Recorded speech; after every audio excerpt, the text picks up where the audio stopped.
Welcome to Lecture 8, Public Administration in France. Introduction.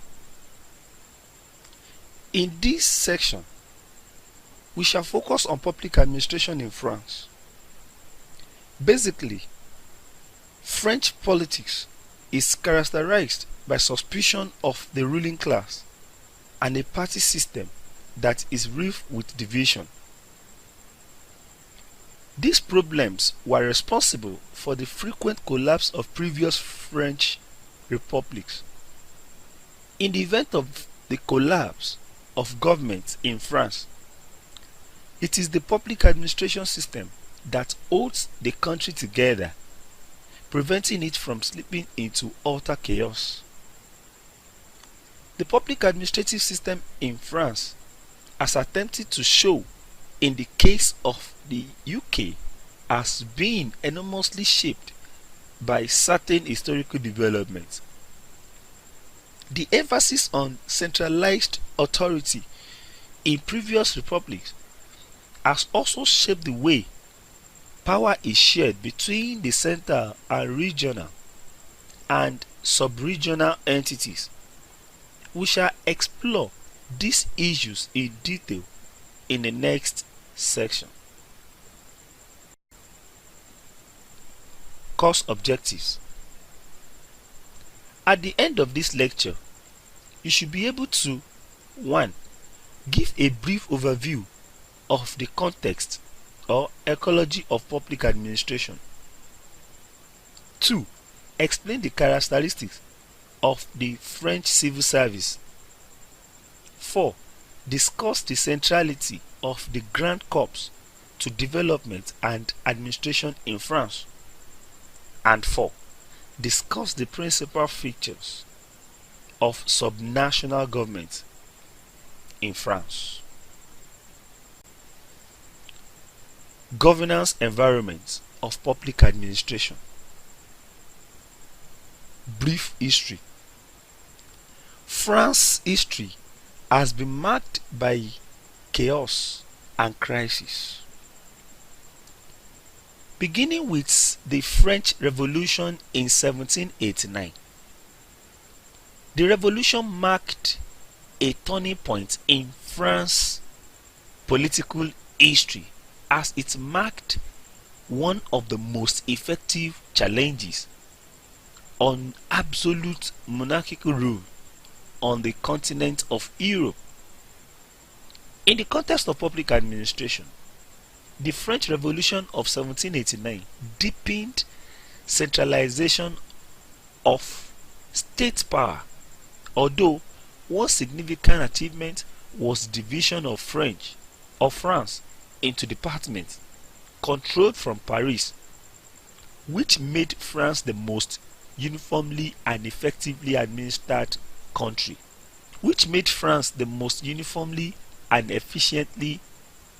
effectively administered country in early 19th century Europe, according to Halls 2006. However, what is most obvious in French history is the emphasis on administration. The machinery of administration was constructed first and later political democracy, according to Owen 2000. This ensured that France was governed in a centralized fashion, with all policy-making roads leading to Paris. As the public administration system deepened in routine operation and complexity, the political elite of France bickered on wide-ranging issues, from the separation of the church from the state to controversies between entrepreneurs and owners of landed property, as well as tension between those who favored parliamentary system of government and conservative forces. Nothing has foreclosed progress in France more than the disagreement over issues that made the consensus building virtually impossible and led to the collapse of previous republics. So, for our purpose, three events have characterized the politics of France. 1. The French Revolution. 2. The Industrial Revolution. And number 3. Anti-clericalism, which was a challenge to the authority of the church. Unlike the United Kingdom, which adopted democracy one step at a time, France was unable to. Rather, it progressed unsteadily. The French Revolution of 1789, which led to proclamation of the First Republic on 10th August 1792. The Republic lasted till 1804, when the First Empire came to existence with Napoleon Bonaparte as its head. The First Empire lasted till 1815. From 1815 till 1830 was known as Restoration, which saw the return of monarchical regime. Though by 1830 a monarchy from another family came to power, known as the July Monarchy. The Second Republic lasted from 1848 to 1852. The Second Empire lasted from 1852 to 1870. Some stability was achieved during the 1870 and 1940 period, known as the Third Republic. The Third Republic fell with the defeats in the hands of Germany, which led to the collapse of the Republic in 1940. A new constitution was drawn up and became effective in 1946, ushering the Fourth Republic. Although dissatisfaction with the working of the regime led to the rise of the Gaulle, whose government prepared the draft of a new constitution, which was approved by the people at national referendum on 28 September 1958, according to Apodora 1975. Political culture. France's political culture is characterized by a fascination with their history. Political clashes of the past are constantly superimposed on the conflict of the present. As the Gaulle put it, France is weighed down by history. There is equally a deep love for abstractions and symbolism. The love for abstract discussions can be traced to the age of enlightenment, during which many were free to hear their opinion on any topic, provided the discussion remained general and abstract. They love to discuss a wide range of problems, even trivial ones, has hardly diminished. There is also a deep love for symbols. This is evident in rural communities who fought on opposite sides during the French Revolution. In their communities, they still pay homage to heroes who fought for them during the revolution. Sixchain, 2008. Perhaps fewer philosophers are featured as remarkably in French public life as much as Jean-Jacques Rousseau. Rousseau symbolizes the French love for abstraction, and his ideas have greatly influenced the thinking in revolutionary France. In one of his works, Rousseau distinguished between the will of all and the general will. The will of all is no more than the selfish desires of the public, while the general will looked at the greater good of society as a whole. It is the tension between these two views that leads to conflict.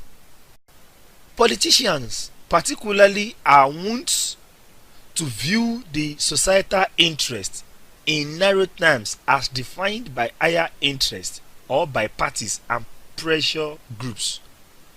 Hence, since politicians protect the will of all, it is civil servants who guard the general will. What is breed is what one scholar has termed the bureaucratic phenomenon.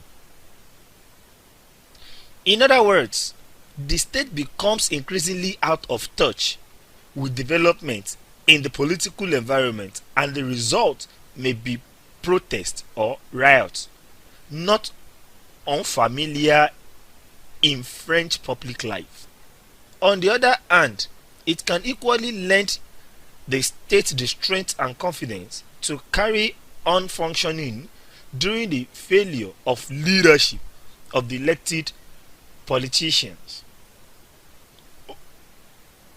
The previous point is tied to this one. In other words, the reason why people are suspicious of government is that because of vested interest as well as the tendency to define the interest of society in a narrow terms. Government tend to grow increasingly detached from the needs of the people, and this breeds a deep sense of distrust in the people. Hence, the French people are characterized by distrust of government with high expectations from it as well. One way in which this expressed is in the love for protest and revolutionary upheaval. The French are accustomed to thinking that no thorough change can never occur except by a major upheaval, although this is not always true. Since the Great Revolution, every French adult has experienced, usually more than once, occasions of political excitement followed by disappointment. According to Martin Schein, this has led at times to moral execution and widespread skepticism about any possibility for change. Another issue that features prominently in French political life is the issue of the role of religion in society. Evidently, the French society has increasingly become secularized. The French society is predominantly Catholic, but this merely in profession. According to 2002 estimate, 68% of the population regard themselves as Catholic, as against 87% in 1979. Certainly, for the Catholic Church, it has no illusion about its role in the society. It considers the French society as a de-Christianized one. Today, only about 10% of the French population attend Mass regularly, and 84% never go to church or go only occasionally, such as for baptism or marriages. The debate for or against the primary place of the church has assumed a life of its own, but has become deeply entrenched in the arena of public debate. For the Catholic establishment in France, the French Revolution has displaced religion from France public life, and in its place, they challenge on absolute rule as evident in the French Revolution, as considered with the challenge on the authority of the church. This is for some a huge challenge to the acceptability of the Catholic Church in a country that has a deep Catholic history. During the 14th century, the city of Avignon was the residence of the papacy for more than 70 years. The Purposes Palace is still standing in that city to date. See Encyclopedia Encarta 2008. Lastly, the debate over class structure is equally another issue that receives a lot of attention in public debate. The French, like their counterparts in England, are conscious of living in a society rife with class divisions, although since equality in France is valued much more than in England, respect for the upper classes is far less developed, and resentful antagonism is widespread. House 2006. The Constitution. Civil service functions and operations are derivatives of constitutional framework. In France, where constitutions have not been immune to collapse, the change of constitutions will presumably have some effect on the civil service. French Fourth Republic was short-lived largely because of a defective constitution and bitterly party divisions. This explains why attempts to build a Fifth Republic had to begin with the framing of a new constitution.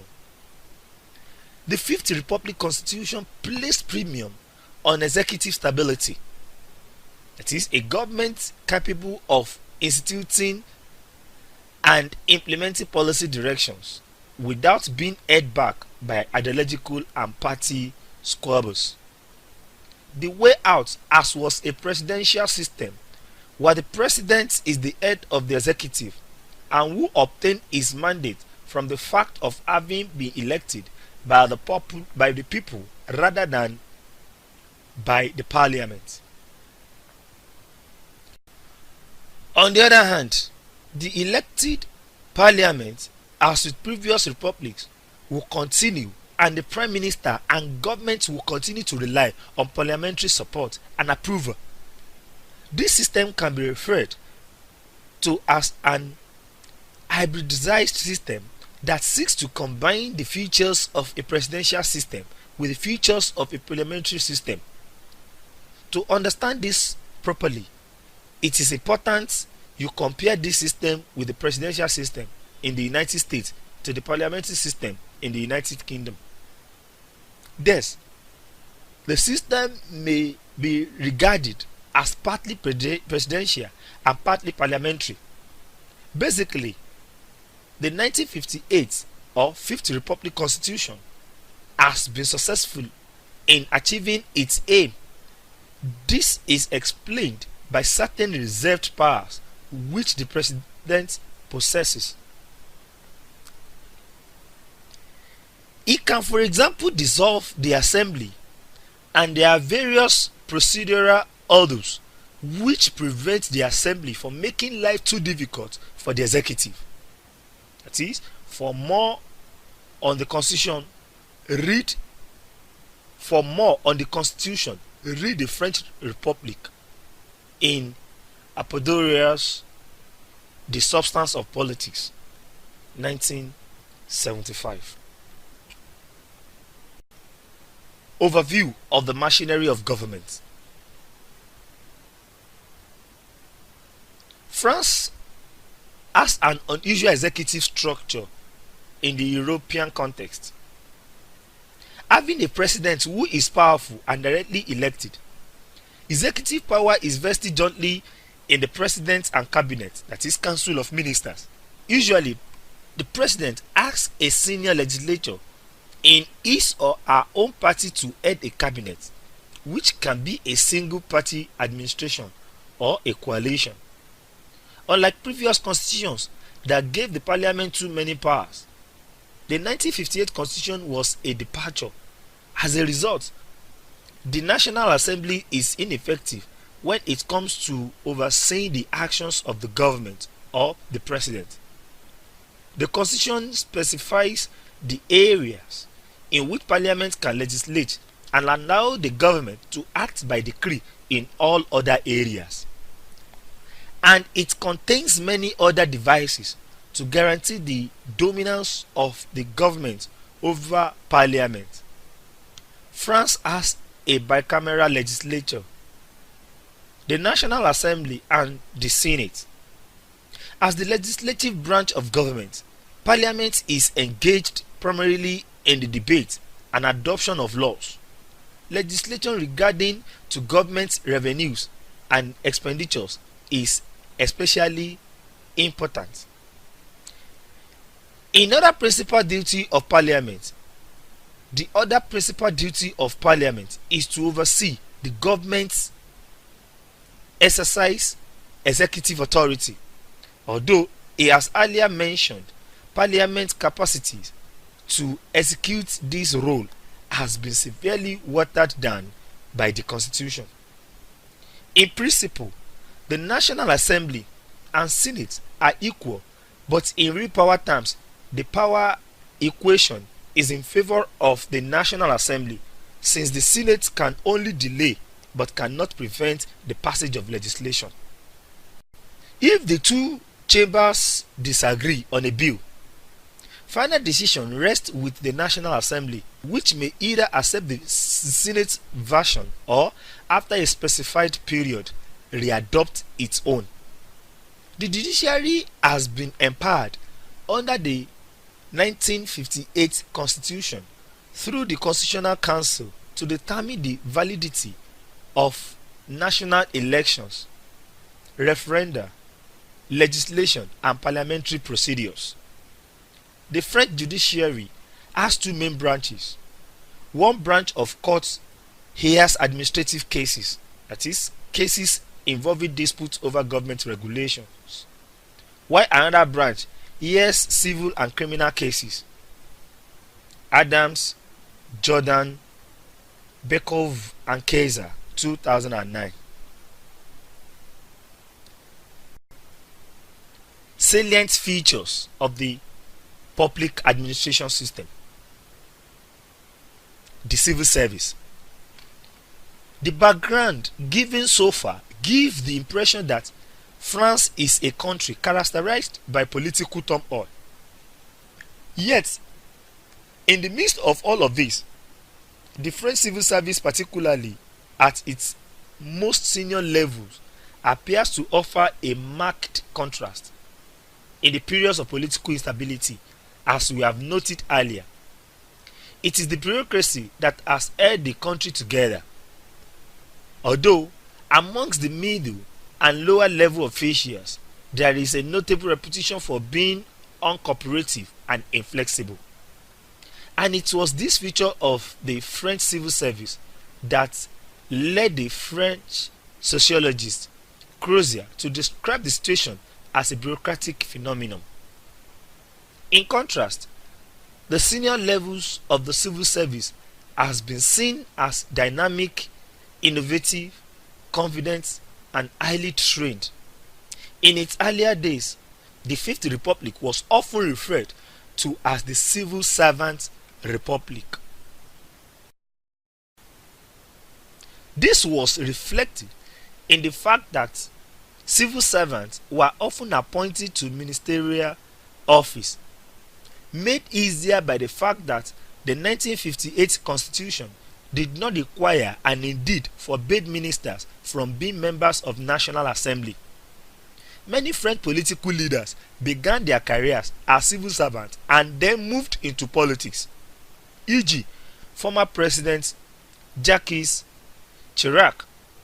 This is permitted by the liberal employment provisions in the civil service, which permit civil servants to leave the public service and return without losing any position.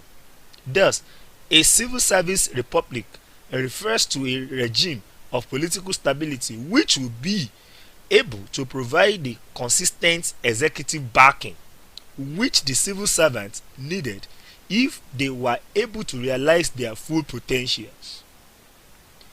In the previous lesson, we referred to the generalist nature of the United Kingdom's civil service system, where we argue that the emphasis was on general administrative, and managerial skill as opposed to technical expertise.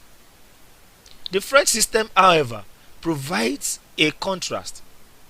French civil service is characterized by a technocratic ethos and by much greater reliance on specialists and technical training, either in administrative skills or in specialized roles as economists, engineers, or lawyers.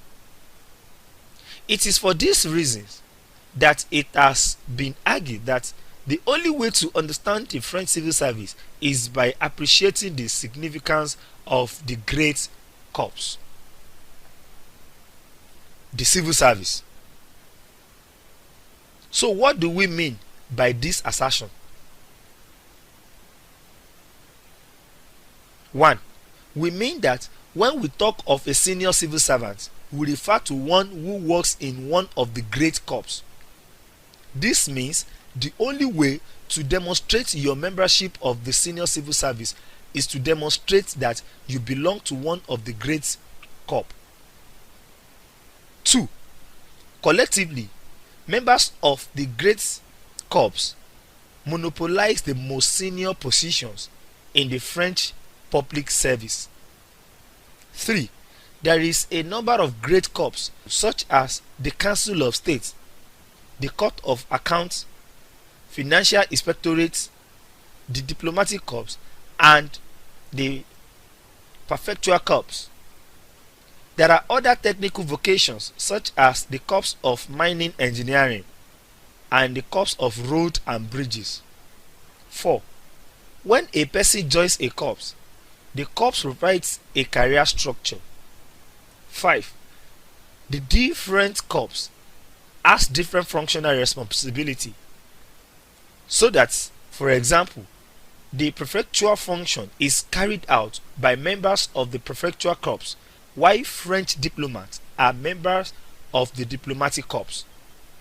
Although this does not mean that members of the great corps are restricted throughout their careers to the work which properly belongs to their corps. Another point is that the quality of members of the great corps is so highly valued, and the members themselves are in such great demand that it is common to find corps members serving in part of the administration which have nothing to do with their own corps,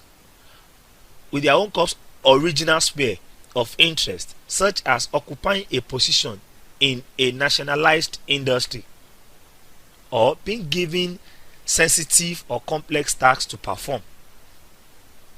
Moreover, it is not uncommon to find senior civil servants take a leave of absence from the civil service and go into politics. These points can be substantiated by real figures. In 2002, 38 members of the then newly elected members of the National Assembly were from the senior civil service. 12 of the 18 prime ministers who have served since 1959 were members of a grand corps. The percentage of ministers in any given government who are members of one of the grand corps has varied from between 10 and 60%.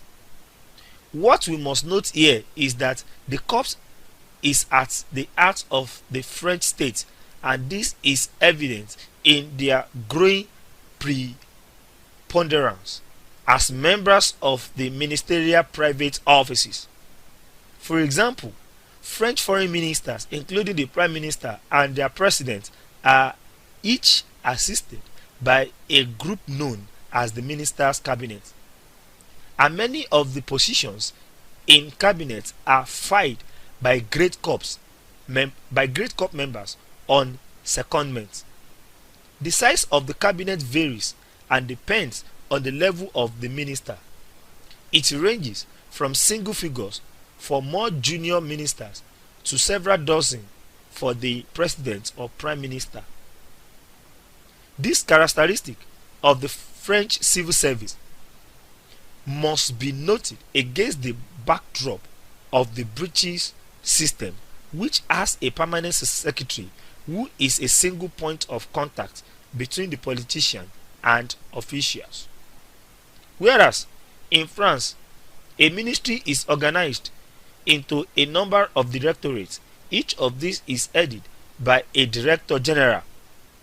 Although this may in practice make coordination difficult, in most cases the cabinet helps to reduce this challenge by ensuring that the ministry is responding to the minister's policies direction. Beyond this, the cabinet is expected to give advice and assistance to the minister. Although it has been suggested that cabinet members can in effect become more powerful than their ministers by virtue of their constant contact with and access to the senior decision-making levels within the ministry's official hierarchy. Hence, ministerial cabinets occupy a crucial position at the political and administrative interface, and the Great Corps supplies the membership of these bodies. The skills of members of the corps are also demanded outside the civil service. For example, in 1993, 47% of directors of largest 200 companies in France were from the civil service. Interestingly, members of the Grand Corps are products of what may be referred to as the Grand École, that is, super schools. This includes the École Nationale d'Administration and École Polytechnique, among others. And they are together play an essential role in recruitment of administrative, political and business elites. Virtually all the members of the Grand Corps are recruited directly from the graduating classes of the ENA and Polytechnic. For example, one study has shown that between 1960 and 1990, 40% of those who graduated from the ENA served as ministerial advisors. Hence, the Grand Corps Grand École Group, though small in number, produces a remarkable number of the country's political elites.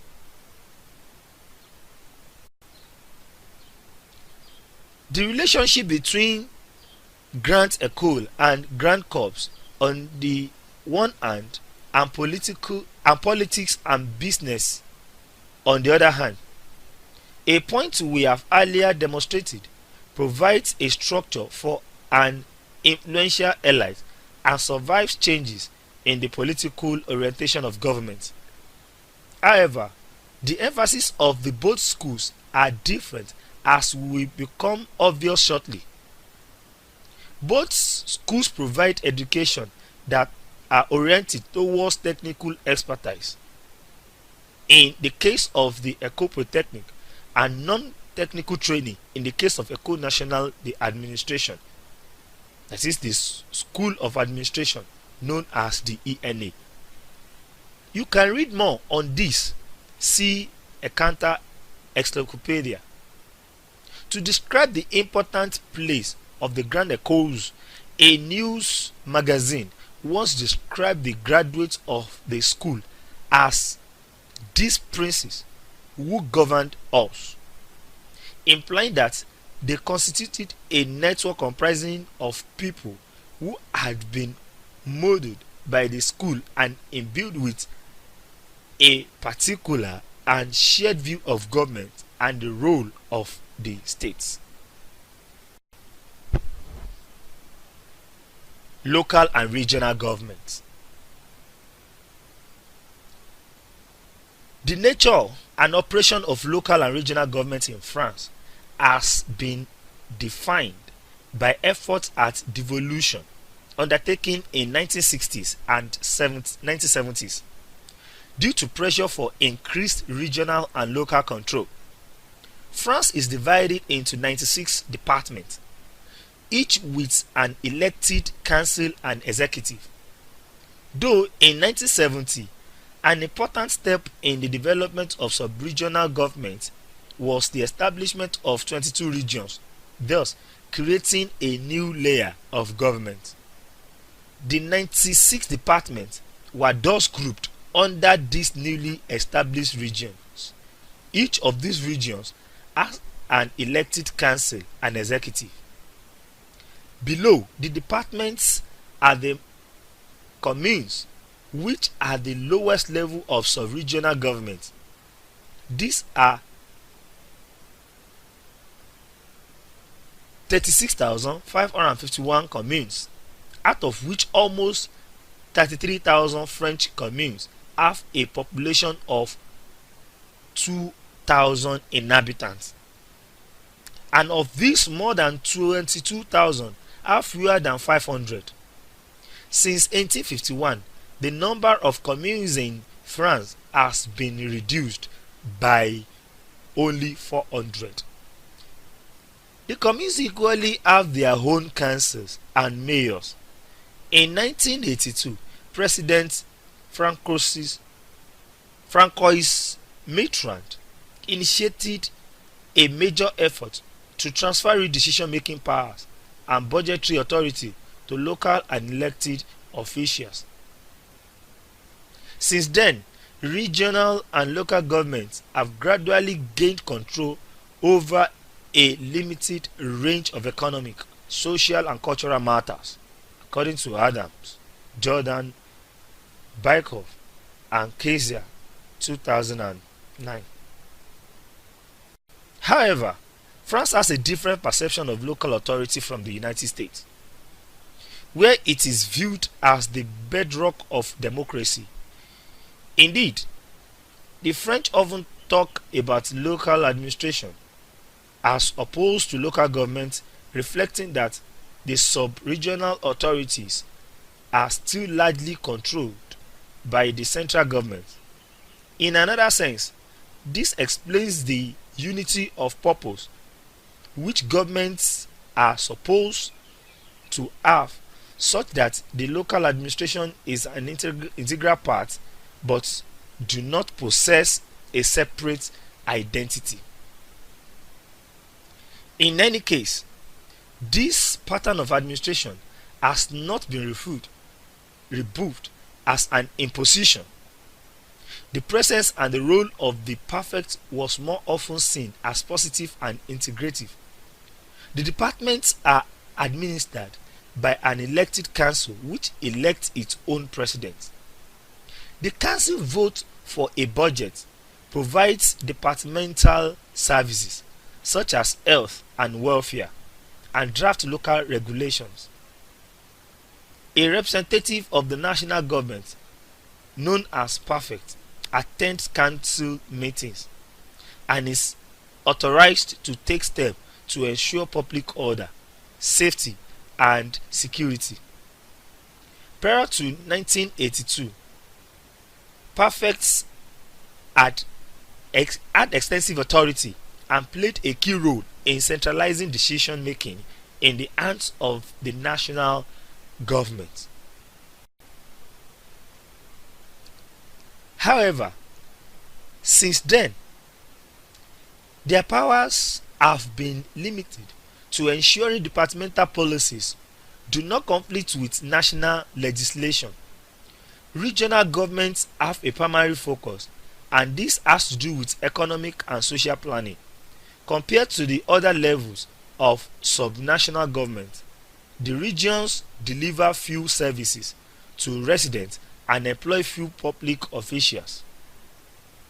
Each region is administered by an elected regional council.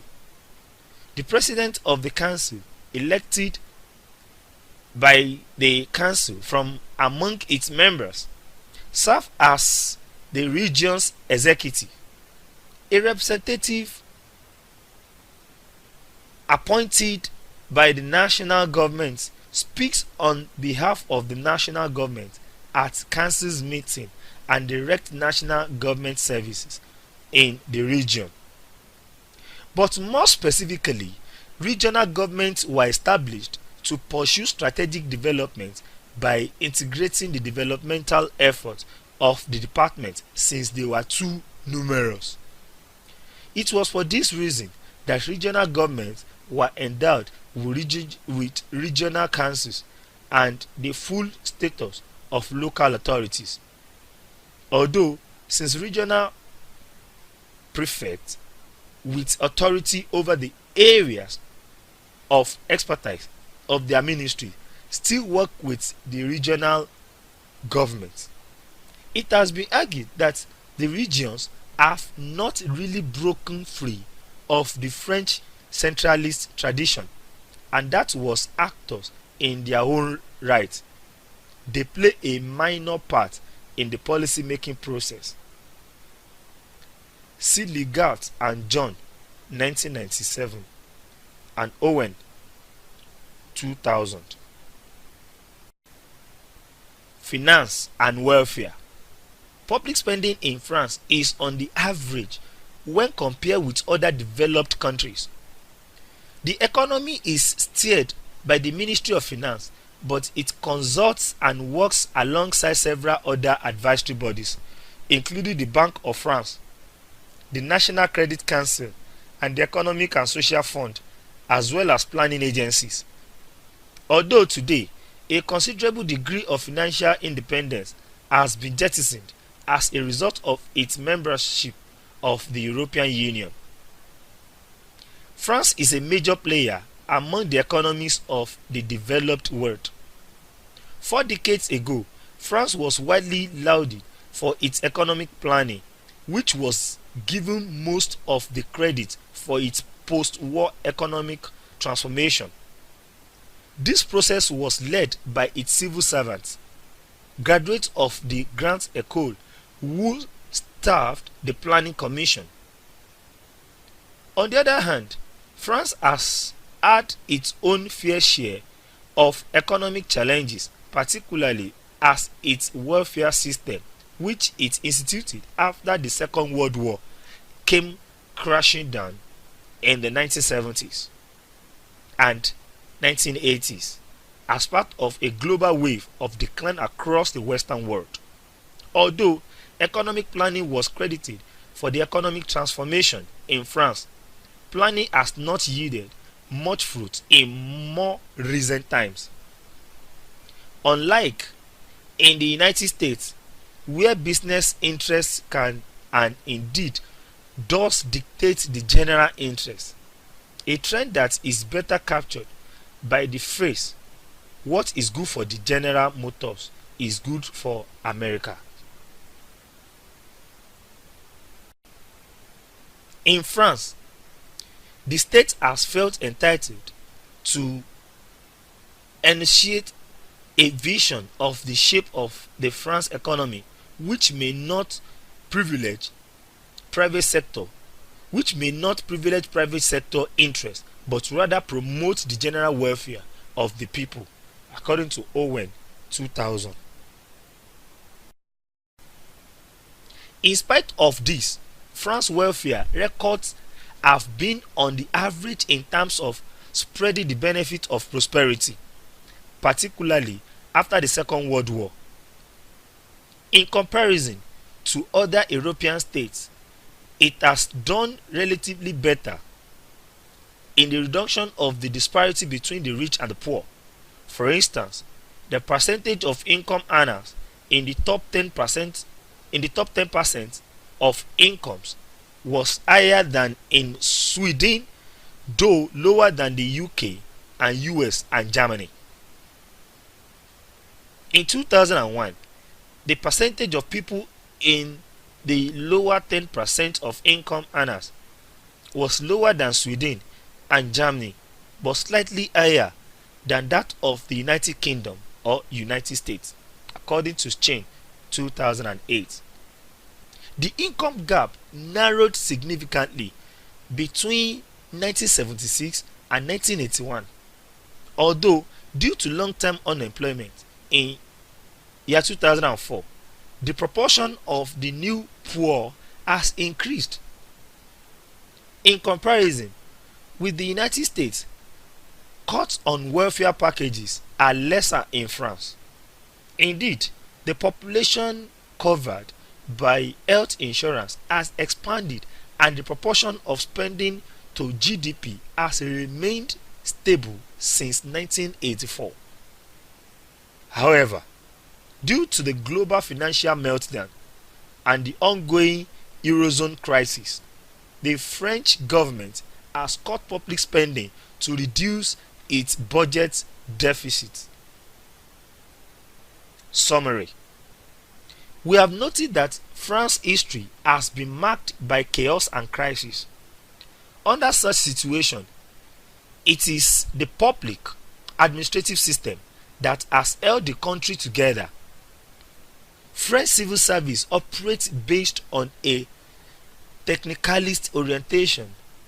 Also important is the centrality of the Grand Corps, who forms the administrative elite of France and provides quality manpower for other sectors of life.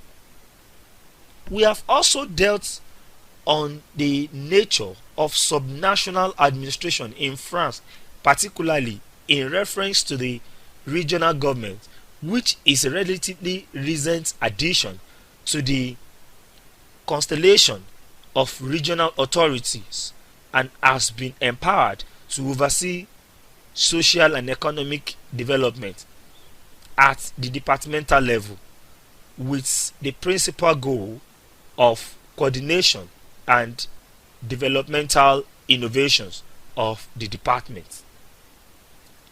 This is the end of lecture 8.